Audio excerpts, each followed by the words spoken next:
9, 12, 10, 28, 2, 23. This is the DSR Podcast. And welcome to Deep State Radio. I am your host, David Rothkopf. And today we're going to do a special kind of Deep State Radio with one of our friends and extended family members, Marc Polymeropoulos, who's had a very distinguished career in the CIA and since as a commentator who you will see frequently on MSNBC, always extremely well-dressed and dapper. How are you doing today, Marc? I'm doing great. Always the dull day in the news. Not much going on. So, what are we going to talk about today, David?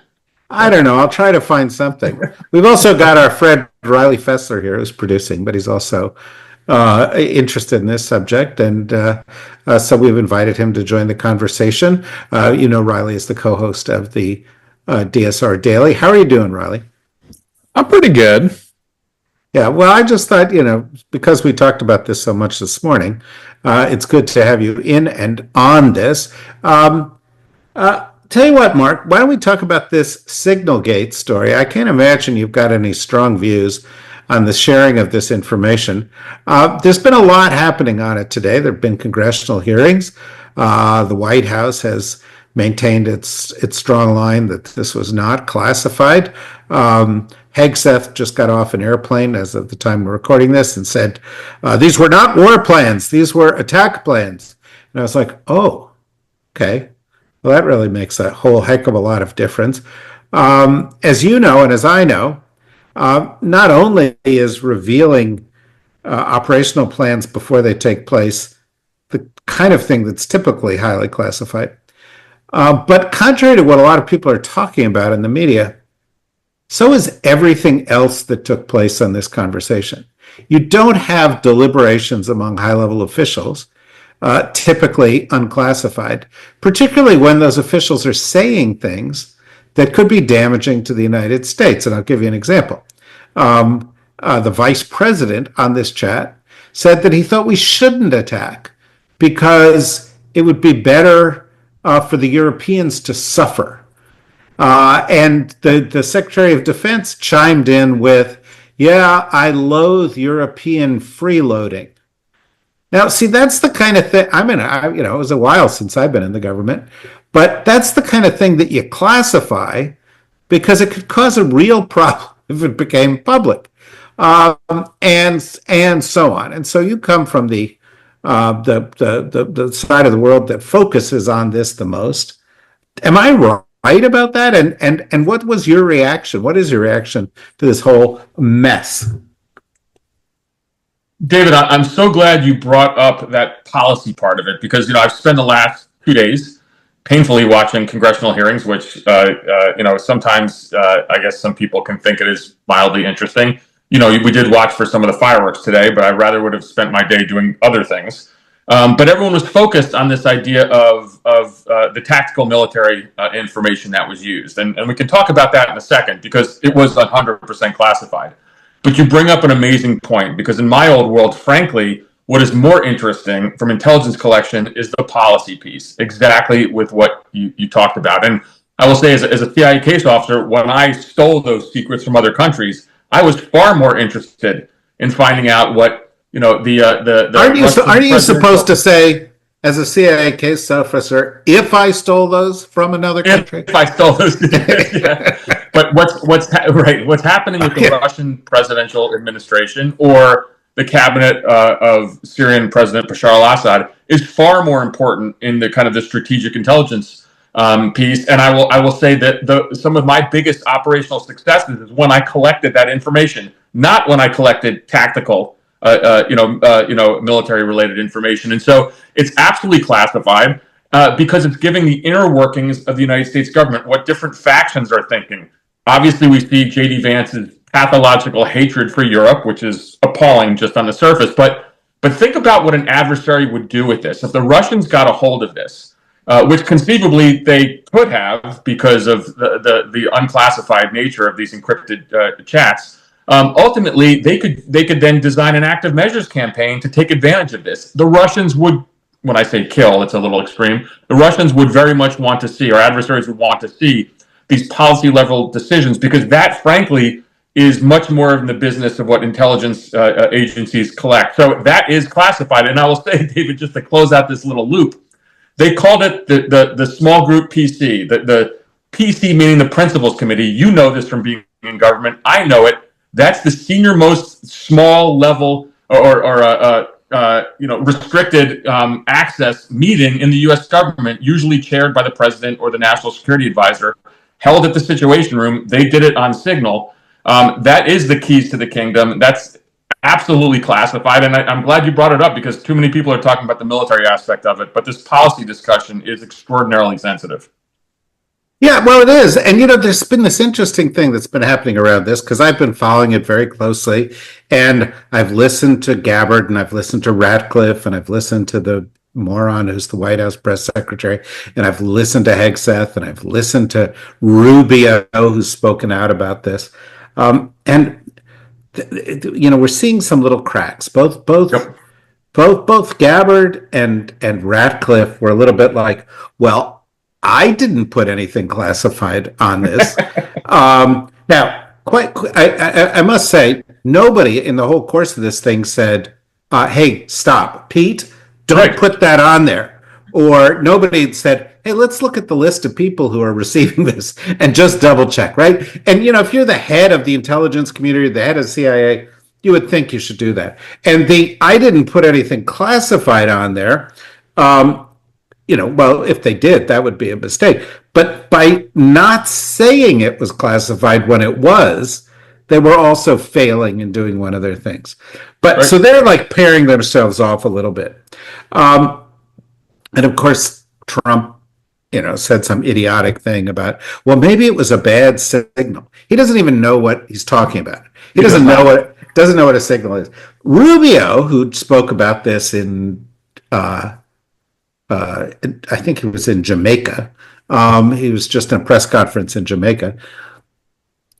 Was kind of the best of them, because he did something that few of them have done. He said this was a mistake. In fact, he said this was a big mistake. And if only these nutnuts, if only they had said, this was a mistake, they could have saved themselves so much aggravation. And then if they had said this should have been classified or something, if they just dealt with it, they could have contained the thing. But then he went on to say this was only a conversation among the principals to talk about how we should communicate what was happening. And first of all, I believe that was a lie. But secondly, just to go back to the point, that is the kind of intelligence people want to gather to. How are they spinning it? What are they saying? Is it a lie? Is it the truth? What are they emphasizing? And so even their defenses aren't really defenses, are they? Well, the way I put it today when I was on MSNBC, I wasn't so eloquent on this, but it's like if you go outside and you see there's a beautiful day and the sun is shining, the sky is blue, and then someone asks you, what color is the sky? You say, it's not blue. I mean, this is so black and white. It's incredible. And I kind of geeked out a little bit today. I actually went and I found the DNI classification guide. Only, a middle-class kid from New Jersey who joins the CIA kind of geeks out on this stuff. And the DNI classification guide. No, I want to take umbrage because I was a middle class kid from New Jersey, and I didn't join the CIA, and I was also geeking out on it. So you're close, but not exactly. Anyway, so go on. Page 36, section 3.4.3 on military planning. It says indications of advanced warning of a U.S. attack is classified what? Top secret.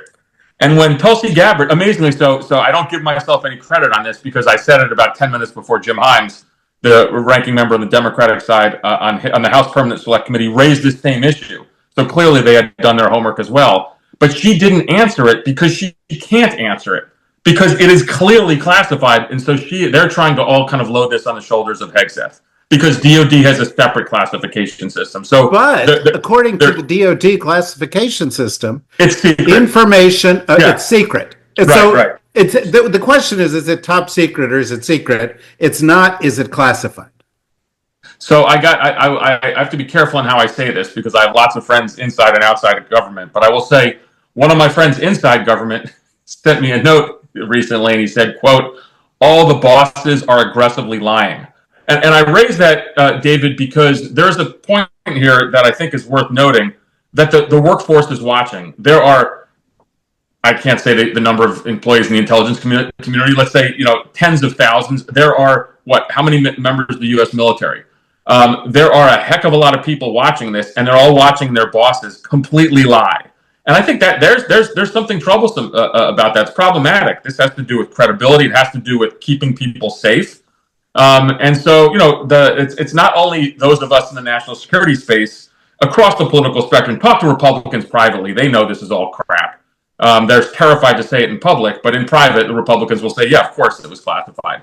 But in another sense, that the employees, the rank and file who really keep us safe, see their bosses, I think, behaving in an abhorrent manner. So the question is then, I guess, is there ever going to be accountability here? And I'm not so sure that's going to happen.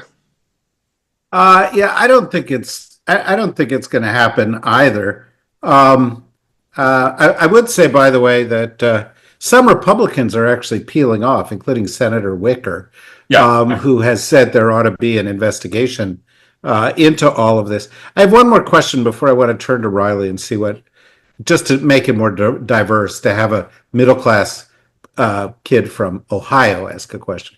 That's right. But let me ask you one more question before I get to this.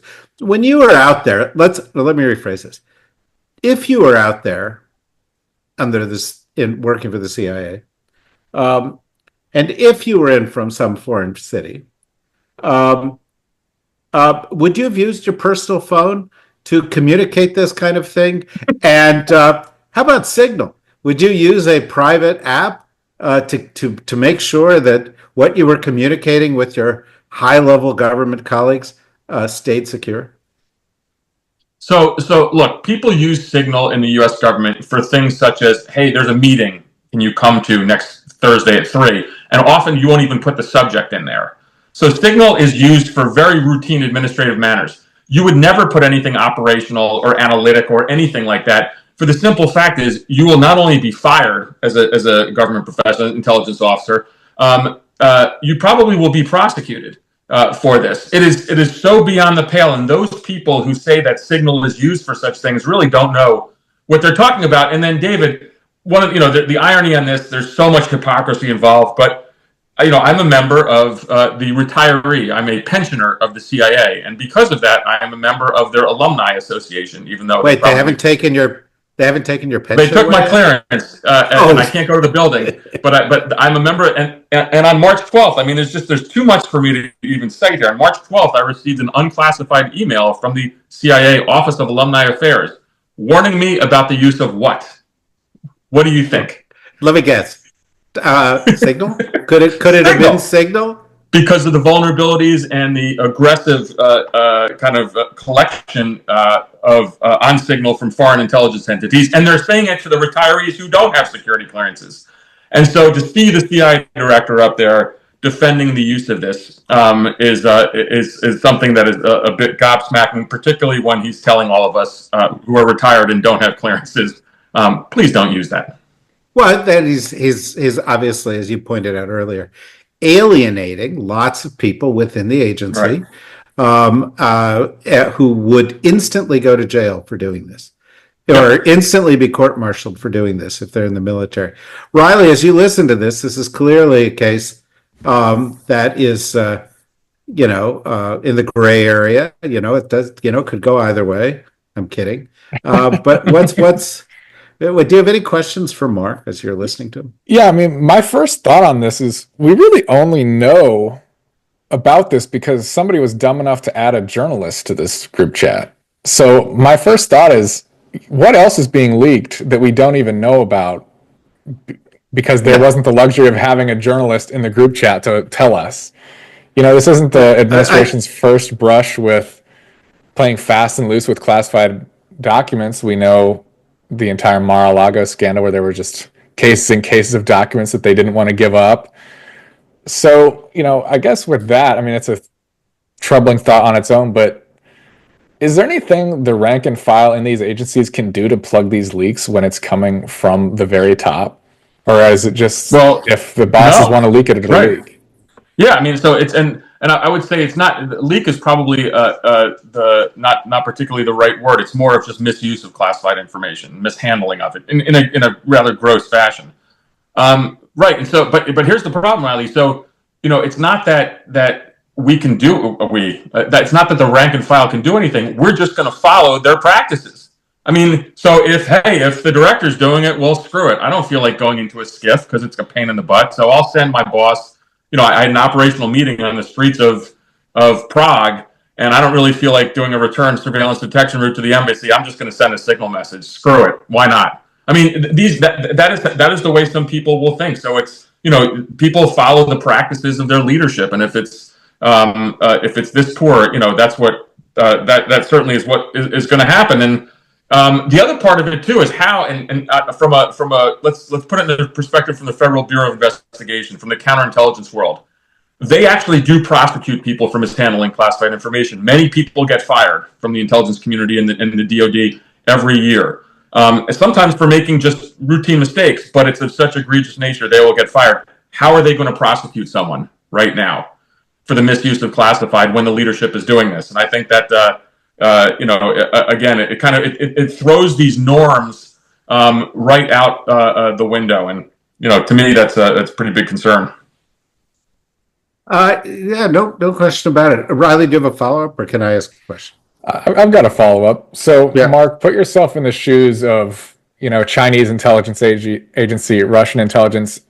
How are you changing your operations to take advantage of these obvious gaps in security for U.S. military information? Well, Riley, let me. Can yeah, I go just ask Sure. something on the back of that, because it's what I thought of when he asked the last one. Are you changing them? Because as Riley said, we don't know what else Yeah. they've been doing, but the Chinese and the Russians might, right? They may have been aware that this kind of stuff was going on from the get-go because that's their job, right? So Riley and David, great question, because when the Chinese intelligence service, let's just use them as an example, when they see an American official traveling, what are they going to be interested in? They're going to be interested in if they're taking a computer, and if they maybe accidentally leave it in a hotel room. And now they're going to be particularly interested on their phones, because it's clear that these individuals loaded signal on their phones and they're using it to pass classified information. And so the phone then, which was already a collection priority, becomes even more important, because a phone could tell someone contact, who is this individual? You build kind of a profile of this, but now actually what's on the phone itself could be highly classified. So it's just going to make their jobs even easier. You see which officials are going to travel. It's often easy to find out when American VIPs travel, or even mid-level officials. And now, ostensibly, if they're using Signal to communicate classified information, now that phone, that device, becomes an incredible target. And we just made it easier. I mean, you're writing a targeting study for a hostile intelligence service. Again, that to me makes people less safe. And it's just, there's many people probably in Moscow and Beijing and other places who are kind of quite pleased about this, thanking us for giving them a head start. Well, let me switch us back to a topic the last time we talked, we touched upon. Say you're a Five Eyes partner of the United States. Right. And you're looking at these guys, and, for the past 2 months, they have been saying, well, we may not even be on the side of NATO anymore. We're kind of on the side of Russia. And frankly, there's more evidence to that effect every day. But now you see this, and you already came into this knowing that Trump early in his last term handed classified information to the Russians in the Oval Office in that meeting with the Russian ambassador and foreign minister. We know that Trump stored classified information, which he stole, at Mar-a-Lago. And we know that Trump, and this is a twist on this that I don't think anybody's really talked about. We know that Trump has immunity and that Trump has unlimited pardon power. So he could tell his people, hey, you know something? Go ahead, use Signal. Don't follow these classified laws. because either I can declassify or say I declassified, or I would rather have you use Signal because it can destroy the record of what you said, which is, by the way, illegal. But Yep. and anything that you do that somebody comes after you for, I'll pardon you. And if they come after me, I have immunity. So if I'm a foreign intelligence service, I go, is this a reliable partner? This could be the worst possible partner. So let's throw on top of the administration's clear hatred of Europe and their tilt to Moscow, both of which are deeply disturbing our allies. And then put the little cherry on top, which is the mishandling of classified information. And this starts during Trump's first term, and then of course goes forward to when they left the White House and all the mess at Mar-a-Lago. But I think you're 100% right, because at the end of the day, a foreign intelligence service is going to share information with us, knowing that we know how to handle it securely. And that information could be signals intelligence, it could be human intelligence. And on the human intelligence side, my old world, that's the sacred part of the business. You have this bond with your agent, someone we recruited, an Iranian or a Russian or a North Korean or a Chinese official. And you have to know that you're going to keep them safe and secure. And so when you pass their information to the United States, that's with the trust that the U.S., as used to be the gold standard, was going to protect this information. And now I think that is at question. And since the last time we talked, and again, I'll sanitize this appropriately, but I have met with senior Western intelligence officials, one of whom absolutely admitted to me they are withholding information from us. This was always my suspicion. But they said, no, they do, they have to, and particularly because they don't trust us with it. And David, the reason why that is disturbing is because that makes America less safe, because we receive information from our foreign partners that help us catch spies and stop proliferation of nuclear weapons and catch terrorists and understand China, Iran, Russia better. And if they're not passing us this type of information, Americans, conceivably are less safe and can get hurt. And so there is a snowball effect. I think you're 100% right. We look like the bunch that can't shoot straight. This is kind of just a total clown show, and it's awful. Yeah, I understand why intelligence agencies don't always announce what they're doing. That's what they're supposed to do, right? But I think that foreign governments would benefit their own security and the security of the world if they made it clear that what you just said is happening. I think at a certain point, somebody's got to stand up and say, no, we just don't trust them anymore. Because they don't do that, though, for fear, but they fear the wrath of the Trump administration, so they're very careful on that. That's why they're not doing it. Well, I understand, but, the Australians were the ones that, did the leak that ended up with all of the investigation. There are a lot of ways to get this information out there. And there are a lot of reporters who could report this story who would be very happy to do it on deep background. But, here you are, you're on TV all the time. You're also here talking to us, which is, of course, a privileged platform.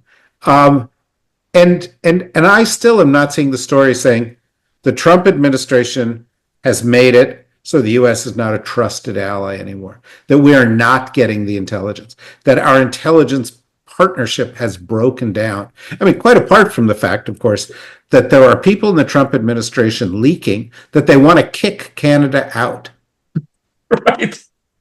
Right? I mean, if I were Canadian, there would not be a phone call. I would not be sending anything to the Trump administration. Right. They're a potential adversary. And so you're gonna hear other foreign governments. I've heard this as well, saying that they're still receiving information from the U.S. and so they're feeling good about that. That's not the point, because they're not giving it back to us. And and these countries that we're talking about. I mean, the soundbite that I've used quite often is 58 soldiers, servicemen and women from Denmark were killed in Afghanistan, 150 plus from Canada. So these countries really did sacrifice totally on our behalf. I'm sorry, if you're from Denmark, what the hell are you doing in Afghanistan other than helping the United States? But there's another part of it too that we can't talk about, which is on the intelligence partnerships, how important these countries are for us, what they provide us not what we give them. That's still going on. It's what they give us. It's the value added. America is incredible in the intelligence sphere because we have money, resources, we have capacity. But sometimes it's not good to be an intelligence officer and look like me. We want to have other services do things such as run surrogate operations, do things on our behalf. They're not going to do so now. And I think what you're going to do is you're going to see them just not do it. They're not going to announce it. They're just going to quietly start ratcheting back because they don't trust us. And I say this just based on almost 30 years of experience, but I'm pretty sure I'm right. Yeah, look, common sense says you're right. Right. But, and I'm going to, a last question from Riley in a second, but just to follow up on this, you can give people 80% of the intelligence that you share with them. You can give them 98% of the intelligence you share with them, but you can withhold certain things on a strategic basis, right? And that's obviously extremely relevant, and it indicates a lack of trust. But for example, if you were the Australians now, would you call up the US administration and say, we have evidence that somebody is colluding with the Russians? No. No way. You would never way. say, so you would never share that anymore. Yeah. And so we can already imagine what's not being shared. Riley, a last question for Mark. This might be a little bit out there, but one of the things I was wondering is, we know that a huge part of this is just incompetence, but is there any part of this that might be intentional? But I can't think of what they would possibly have to gain from playing so loose with sensitive information. But, we know that most of these agency heads are not qualified, but it's just hard for me to wrap my head around the fact that so much of this would be complete just incompetence. Do you think there's any part that could be intentional? I don't, only in the sense of, most things when they go awry in U.S. government is because of incompetence. I mean, I've kind of learned that over the years. The conspiracy side of things doesn't always work out. But you make a really good point, Ryan, in the sense of a lot of us, when many of these nominees were proposed, we said there's two things that are problematic. One is they don't have the experience. They don't have the experience in working in such a giant kind of capacity, overseeing the intelligence community or the DoD. But the other is that they're not suitable. And not suitable meaning they don't know how to handle classified information. You're like Tulsi Gabbard and you go take trips to Syria and you echo Russian talking points. And I think that's what's coming home to roost now. So you have the incompetence level, but also these people are not suitable. They're not qualified for their jobs. And the worry was always that something was going to go wrong. And I think we just see this. There's a part of this too. The Pete Hegseth kind of, how do I say this? The frat boy, wannabe trained killer, fist pumping. I mean, the bullshit emojis that were used on that Signal chat. I will tell you from someone who was involved in kinetic operations in the counterterrorism world, we don't do that. When we would, frankly, kill someone, it's an incredibly serious endeavor. There's no high fives. There's no backslapping. There's no emojis. Wait, you wouldn't send emojis when you announced that 55 people were killed, most of whom were probably civilians, including the girlfriend of the target. And they said they collapsed the building. And so, first of all, there's a problem with that because there's no civcas, no civilian casualties announced. But on a serious note, David, you don't celebrate. Real professionals take this stuff really seriously, and you go home at night and you're like, yeah, that was something we had to do to protect Americans, but that was not something that was enjoyable. You don't do fist pumps. You don't do emojis. You don't say great job team. I mean, this is like juvenile, like a JV football team. And that's when I look at Hegseth and others, that's what I'm thinking of. They're treating it's out of Animal House. Well, that Waltz was the one who sent 3 emojis after this, a fist bump, a American flag, and a flame for fire.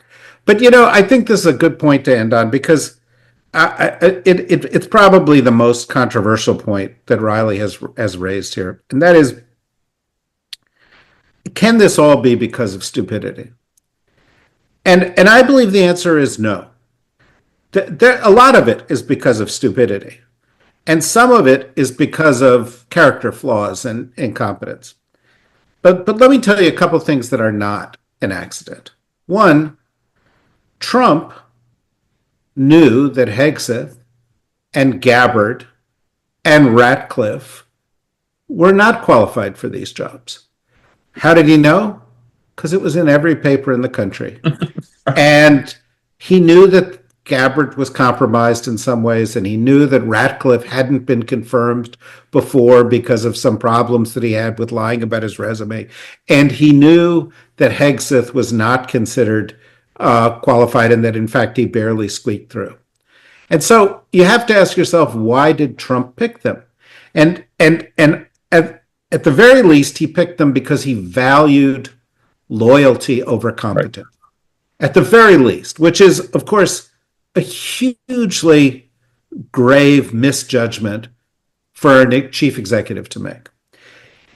It's possible he did that because he does not view weakening the United States national security as a real problem, because he gets rewarded for that from the only club that accepts him as a member right now, which is the ethno-nationalist, anti-democratic, pro-authoritarian club of nations: Putin, Orban, Vučić, Erdogan, Netanyahu, Modi, Milei, formerly Bolsonaro, formerly Duterte, and so on, and a bunch of others. And those are the people who accept him.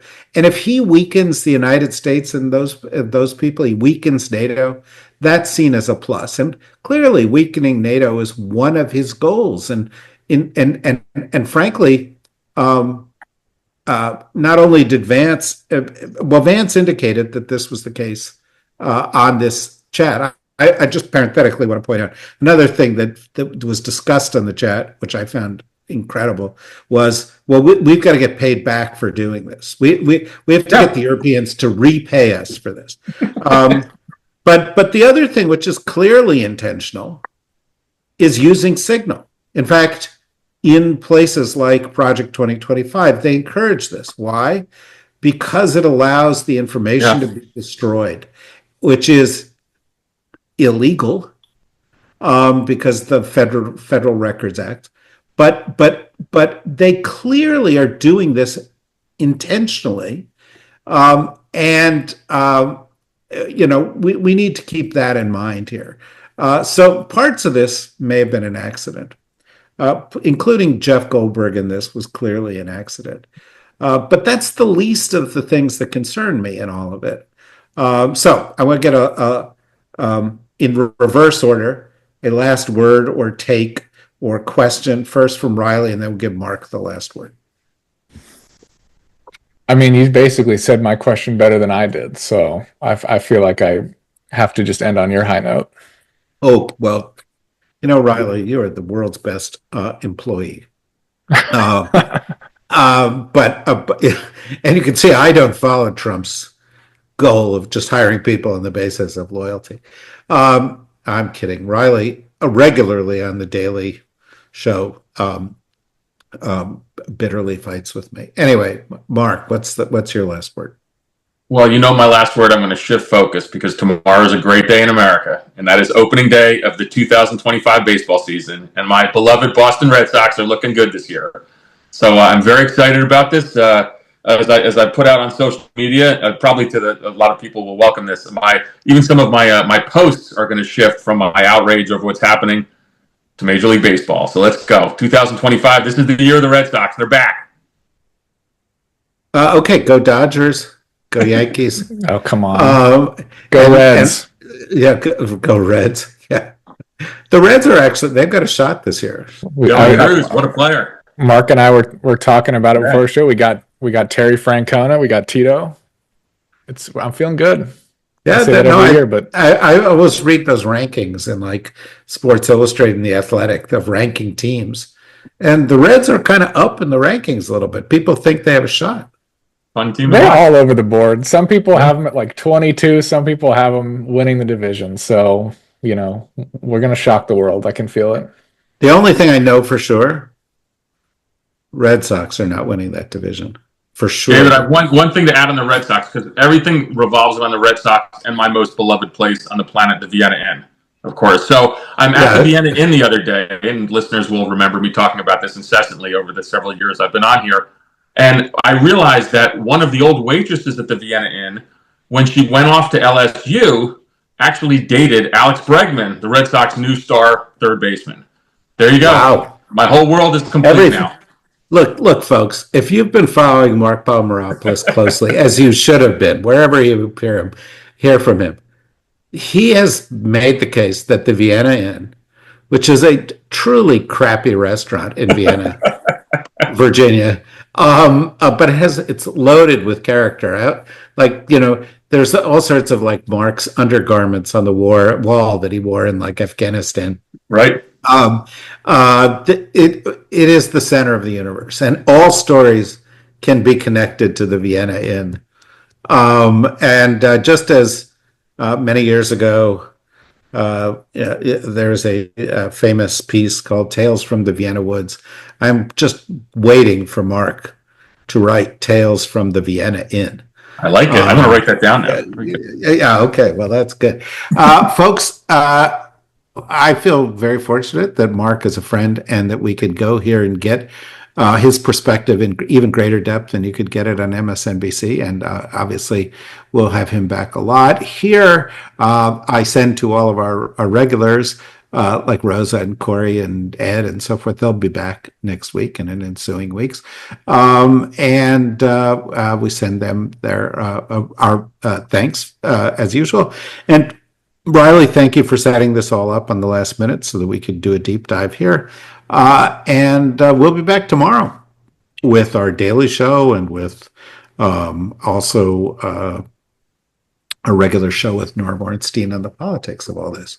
So should be good, should be interesting. Until then, thanks, Mark. Thank everybody. Bye-bye.